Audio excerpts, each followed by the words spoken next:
განცხადებაზე მინდა ბატონი მომდევნებმაც ბრიუსელში ასეთი რამე თქვა, რომ ის რაც მომავალ კვირებსა და თვეებში გადაწყდება განსაზღვრავს საქართველოს ევროპულ ოჯახებით, ეს თუ დაუბრუნდება ბნელ წარსულს, სამოქალაქო ომს და სიღარიბეს.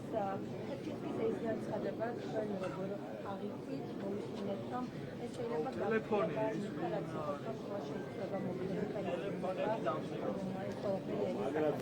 ამ განცხადების შეფასებაც გერტულია ჩემთვის, როდესაც ევროკავშირის ელჩი ქართულ ხალხს ემუქრება სამოქალაქო ომით და გაღარიბებით, ეს უბრალოდ წარმოუდგენელია, შეუძლებელია მის შეფასება. მე კიდევ ერთხელ ხაზს გავსვა იმას, რომ ბატონი ელჩი არის სამწუხაროდ ტრაგიკულ მდგომარეობაში, როდესაც მას უწევს ასეთი მუქარებით გამოსვლა ქართული ხალხის წინააღმდეგ, ეს თავისთავად მეტყველებს მის მძიმე მდგომარეობას. რატომ აღიქვამთ ამას მუქარად? ბატონო ირაკლი, ეს თემა გავაგრძელოთ, თუ შეიძლება, რატომ აღიქვამთ ჰერჩინსკის განცხადებას მუქარად? შეგიძლიათ აგვიხსნათ? რაც შეეხება საკადრო ცვლილებებს, ამის საფუძველი არის ძალიან მარტივი, ჩვენ გვჭირდება მჭიდრო კოორდინაცია სამართალდამცავ ორგანოებს შორის. კიდევ უფრო მეტად გაცილებული კოორდინაცია. ჩვენ ამის კარგი პრაქტიკა გვქონდა პრინციპში გასული თვეების განმავლობაში, მაშინ როდესაც მაგალითად ჩვენ გვიწევდა 4 ოქტომბრის რევოლუციის თელობის საქმეთა, ჰქონდა ძალიან კარგი კოორდინაცია, თუმცა ეს კოორდინაცია არ იყო ფორმალიზებული. ახლა ჩვენ გვაქვს უკვე იმის საშუალება, რომ ფორმალიზებული ძლიერი კოორდინაციით გავაგრძელოთ მუშაობა. ყოველდღიურ რეჟიმში არის უამრავი საკითხი ერთობლივად გადასაწყვეტი სამართალდამცავი ორგანოების მიერ. ჩემთვის პირადად შეუძლებელია ყოველდღიურ რეჟიმში თითოეულ საქმეს ვადგენოთ ალბორე. ამისათვის ახალი თანამდებობის შემოღება არის აბსოლუტურად პრაგმატული და ამას ეფუძნებოდა ჩვენი გადაწყვეტილება. ბატონო შეიძლება ჰერჩინსკის თემა გავაგრძელოთ, ბატონო ირაკლი. ჰერჩინსკიზე ვისაუბროთ, თუ შეიძლება კითხვებია და გავაგრძელოთ ეს თემა. თქვენ მუქარად რატომ აღიქვამთ გამგებლობა? ასე მოსმენთ მამაკამდინარაცის განცხადება, რომ დაწყებულია გამოძიება საფრთხისა და კონკრეტული მტკიცებულებებით ძლევს კონკრეტულ სისხლის სამართლის აქტს. ჩვენთვის ეს არ არის ახალი მოვლენა, გვარები იცვლება, მაგრამ რეალურად ეს ინტერესი, რომ საქართველოში რაღაცნაირად არიონ ვითარება, სადონგიდევ ერთხელ რევოლუციის მოწყობა, ეს ინტერესი არ ცხრება. და ამის გამოხატულებაა ბატონი ვლაჟოვიჩის საქმიანობაც და შესაბამისი დაფინანსება. რა თქმა უნდა, სახელმწიფო იქნება მაქსიმალურად ხიზლად და არ დაუშვებს ასეთი მცდელობების ბატონო ირაკლი, შეიძლება ჩვენს ალიანსის დაპირისპირება. ბატონო ირაკლი, ჰერჩინსკის განცხადებას რატომ აღიქვამთ მუქარად და თუ იზიარებთ პოზიციას, რომ ის უნდა დაიბაროთ საგარეო საქმეთა პოზიციას რო უწევდა ამის უარყოფა, ესეც მეტყველებს იმასე, თუ რა არის ამ ყველაფრის უკან არის კონკრეტული მცდელობა, არიონ ქვეყანა, თუმცა როგორც არ გამოვიდა ეს ყველაფერი წარსულში, არ გამოვიდა ჰერჩინსკიზე გავაგრძელოთ. დღეს კახა კალაძე ამბობდა, რომ მიიჩნევს საჭიროდ საგარეო საქმეთა სამინისტროში მოხდეს დაბარება ელჩის ამ განცხადების გამო. თქვენ განგვიმარტოთ, რატომ მიიჩნევთ ამას მუქარად, იმიტომ რომ პაվել ჰერჩინსკი ამბობს, რომ ჩვენ პირიქით არ უნდა დავუშვათ, რომ საქართველო და სტუმართმოყვარე ხალხი დაბრუნდეს ზალადობის და ასე შემდეგ. რატომ ამბობს ამას? ციტირებაც სწორად უნდა მოახდინოთ. მათ თქვა, რომ ახლა ეს მომავალში გადაწყდება, როგორ განვითარდება ქვეყანაში მოვლენები. ან განვითარდება ერთი მიმართულებით, ან განვითარდება მეორე მიმართულებით და ეს მეორე მიმართულება მისი შეხედულებით არის სამოქალაქო ომი და მოსახლეობის გაღარიბება. როდესაც ასე ემუქრება ევროკავშირის ელჩი ხალხს, ეს უბრალოდ შეფასებასაც კი არ იმსახურებს. ეს მართლა ტრაგიკულია. საქართველოს გზასაყარზე დგას, საქართველოს მომავალი ჯერ არ დაწერილა, მაგრამ ის რაც მომავალ კვირებსა და თვეებში გადაწყდება, განსაზღვრავს ეკუთვნის საქართველოს ევროპულ ქვეყნების ოჯახს, რომელიც დაფუძნებულია დემოკრატიაზე და ასე შემდეგ. თუ სამწუხაროდ თავის ბნელ წარსულს დაუბრუნდება. ბნელი წარსული ჰერჩინსკიმ და ევროკავშირმა უნდა გადაწყვეტოს საქართველოში თუ ხელისუფლებამ, რომელსაც აკრიტიკებს. ელჩი რას ამბობს? უახლოეს მომავალში გადაწყდება ან ერთი და ამას უწოდებს ევროკავშირის გზას, ან მეორე სამოქალაქო ომი და გაღარიბება. გაღარიბებას და სამოქალაქო ომს ქვეყანაში რა განსაზღვრავს ევროკავშირი თუ ხელისუფლების პოლიტიკა თუ რა? ემუქრება, ამით ემუქრება ევროკავშირის ელჩი. რა შეუძლია ევროკავშირის ელჩს? რა შეუძლია თუ მეორე გზა? ემუქრება ხალხს, მას რო არ შეუძლია, ეს ცალკე საკითხია, მაგრამ ქართულ ხალხს ემუქრება სამოქალაქო ომით და გაღარიბებით. ეს არის მისი პირდაპირი მუხარა, რა თქმა უნდა, ამისათვის ელჩის დაბარება არის მიზანსაწვდომი. ანუ დაიბარებთ. თუ შეიძლება მუქარა რაც იყო ბატონო ირაკლი, ასევე ვნახეთ ჩვენ ირანის ელჩის განცხადებაში, რომელიც რამდენიმე კვირის წინ გამოქვეყნდა. მასთან დაკავშირებით თქვენი პოლიტიკა, ტაქტიკა.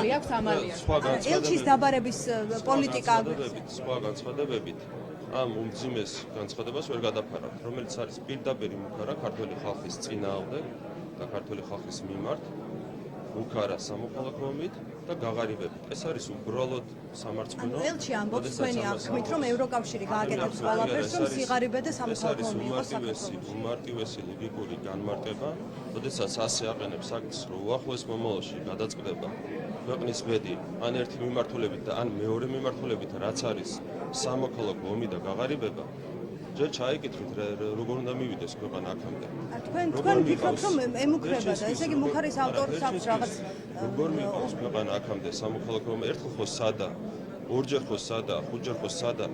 ნახეთ, ჩვენ ქვეყანაში გამოვიარეთ რევოლუციის მოწყობის 5 მცდელობა 4 წლის განმავლობაში.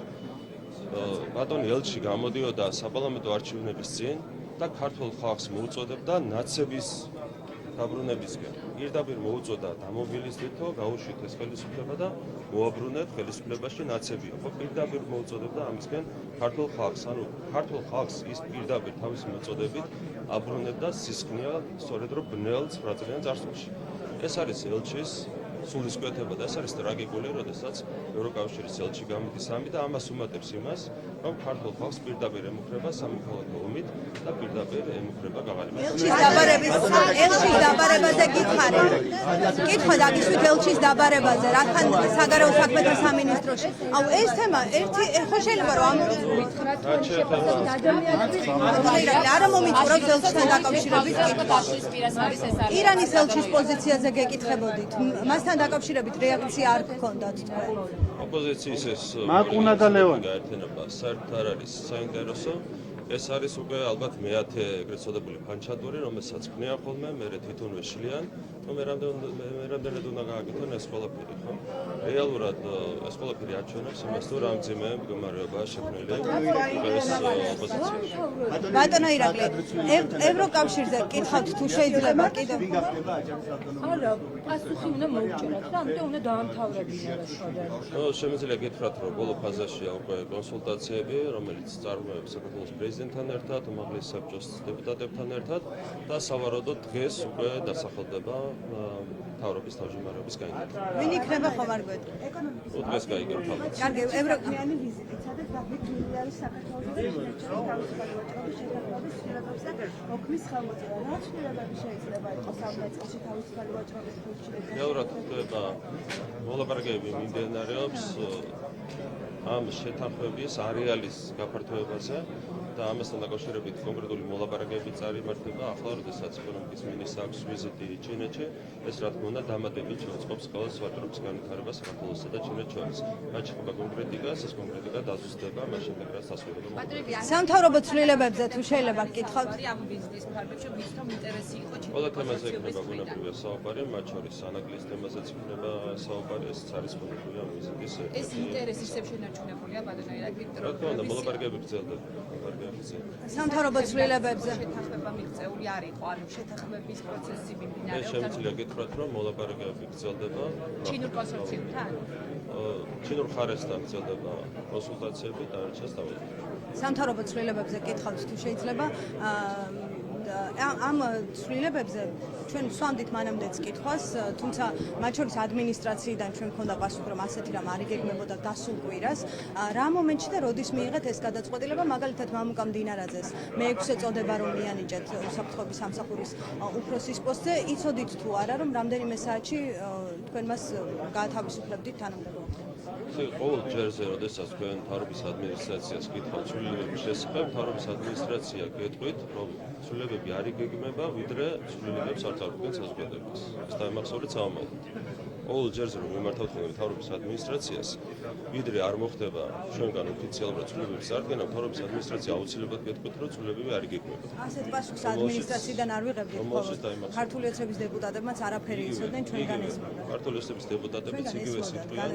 ამბობდნენ. რა თქმა უნდა, ვიდრე ოფიციალურად მთავრობა არ გააცნობს საზოგადოებას ცვლილებებს, მანამდე ყოველთვის ჩვენი გუნდის წევრები, ადმინისტრაციის წევრები გეტყვიან, რომ ცვლილებები არ იგეგმება. კი ბატონო, თქვენ ეს იყო ერთი კვირით ადრე, როცა ადმინისტრაცია იგეგმებოდა ერთი კვირით ადრე თქვენ. ვშველობდით ამასთან დაკავშირებით, თუმცა გადაწყვეტილება როცა მივიღეთ, მაშინ გავაცანით საზოგადოებას. როდის მიიღეთ? მამუკა მდინარაძეს მე-6 წოდება რომ მიანიჭეთ, თქვენ იცოდით ეს?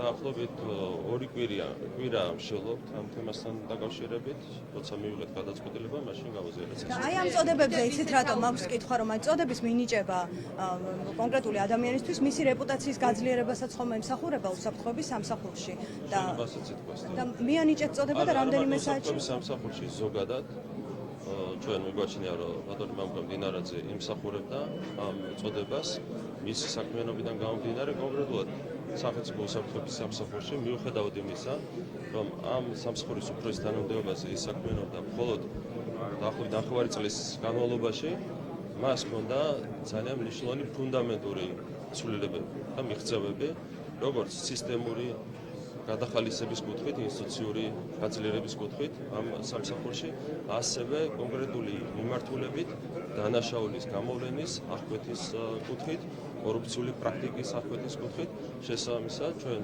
მიგვაჩნია რომ ბატონი მამუკა მდინარაძე იმსახურებდა ამ წოდებას და ეს მომავალში მას რა თქმა უნდა გააძლიერებს რეპუტაციულად, არა მხოლოდ როგორც კონკრეტული სამსახურის უფროს, არამედ ამ შემთხვევაში როგორც სახელმწიფო მინისტრს, რომელიც არის პასუხისმგებელი ასეთი წარმატებული თუ კი იყო, რატომ მოხდა რომ 6 წლის გარანტიით დანიშნული პირი გაათავისუფლეთ არასრულ 8 თვეში?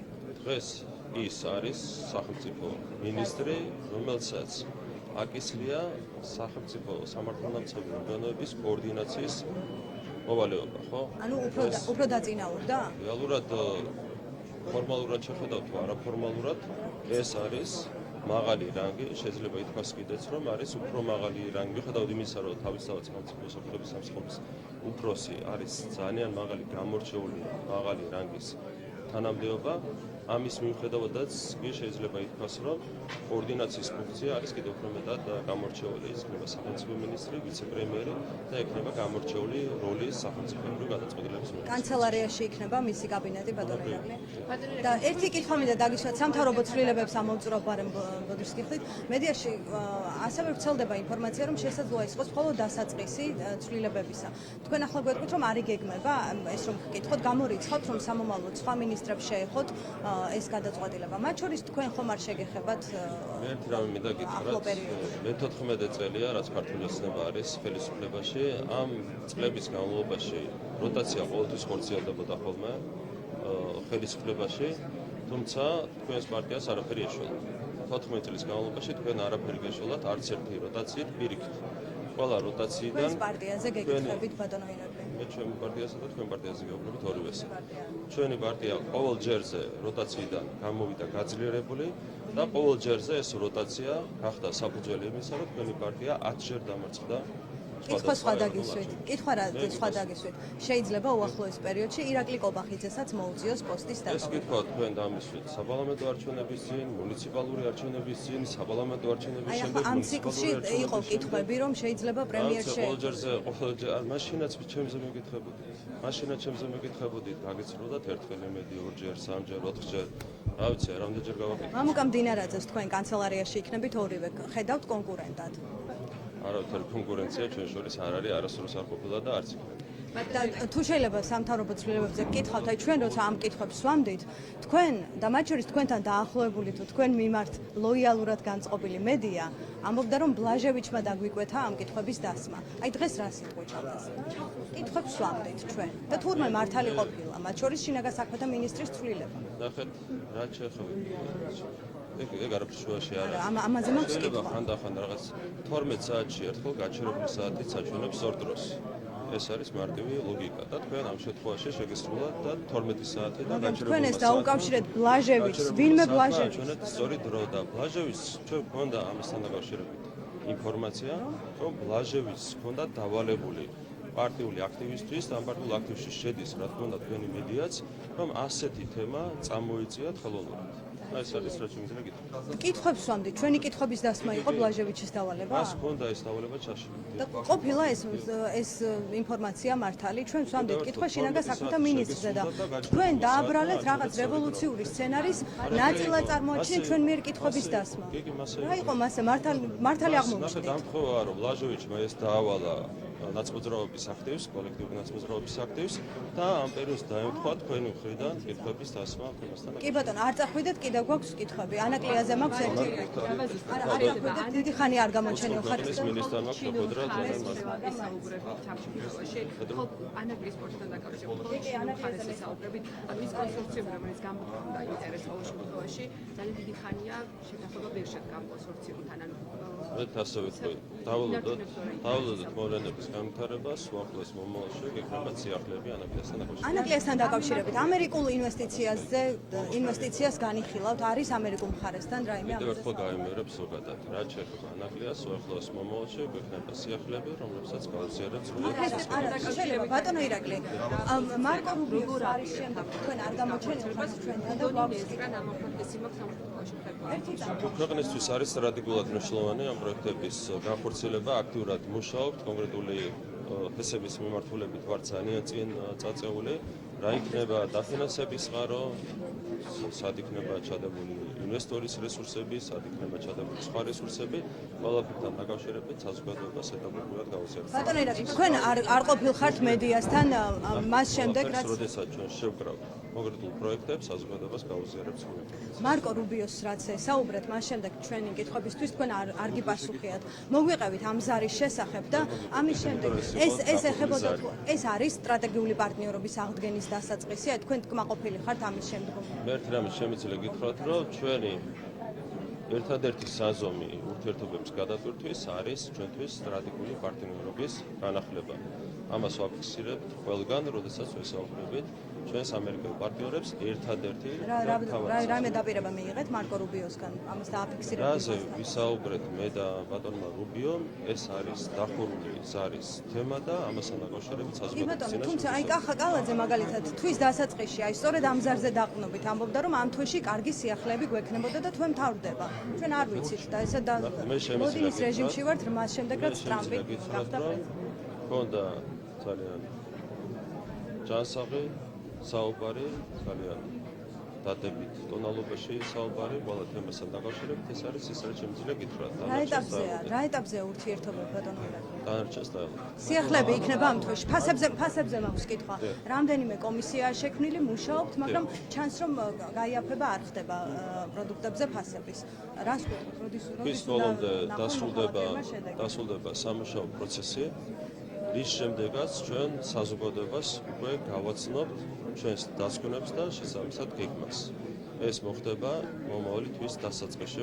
ყველაფერს გავუსიერებთ საზოგადოებას. დასკვნა იქნება რამ გაზარდა ფასები თუ ადამიანები ელოდებიან შემცირებას პირიქით. დასკვნა იქნება ყველაფერთან დაკავშირებით. რამდენად ჯანსაღია ის სურათი, რომელიც დღეს გვაქვს მოცემული, როგორ შეიძლება შეიცვალოს სურათი უკეთესობისკენ, ამასთან დაკავშირებით საზოგადოებას გავუსიერებთ დასკვნებს. ბოლო კითხვა, მადლობა. უნგრეთის არჩევნების შემდეგ საქართველოში გააქტიურდა საუბარი, რომ შესაძლებელია არჩევნებით ხელისუფლების დამარცხება და ასე შემდეგ, თუმცა უნგრეთის ვიქტორ ორბანის მარცხი თქვენთვის რა მოლოდინებს აჩენს ევროკავშირში, რადგან უკვე ღიად არის საუბარი, რომ მოლაპარაკების მაგიდაზე თქვენთან დაკავშირებით გადაწყვეტილებები ისევ დაბრუნდება და ორბანი აღარ ყავთ უკვე მხარდამჭერი. ვისი იმედი? მე გადავხადე ვიქტორ ორბანს მადლობა მისი მრავალწლიანი მხარდაჭერისთვის ქართული ხალხის მიმართ, ჩვენი ქვეყნის მიმართ. მისი მხარდაჭერა იყო ძალიან მნიშვნელოვანი. ვნახოთ როგორ გაგრძელდება პროცესები, ჩვენ იმედი გვაქვს, რომ ჩვენ ხალხს, ქართულ ხალხს და ჩვენს ქვეყანას მომავალშიც გამოუჩნდება ლობისტები, ძლიერი ლობისტები ევროკომისიაში, ევროკავშირში. მარტო უნგრეთი არ იყო ჯერ ერთი, მარტო უნგრეთი არ იყო ჩვენი მხარდაჭერი, სხვაებიც გვიჭერდნენ მხარს. ამიტომ იმედი დავიტოვოთ, რომ ქართულ ხალხს კვლავაც ეყოლება მხარდამჭერები ევროკომისიაში და ევროპულ სანქციებს ელოდებით ბატონო. თქვენ ელოდეთ, რასაც გინდათ, ვერ ვსაგებდით.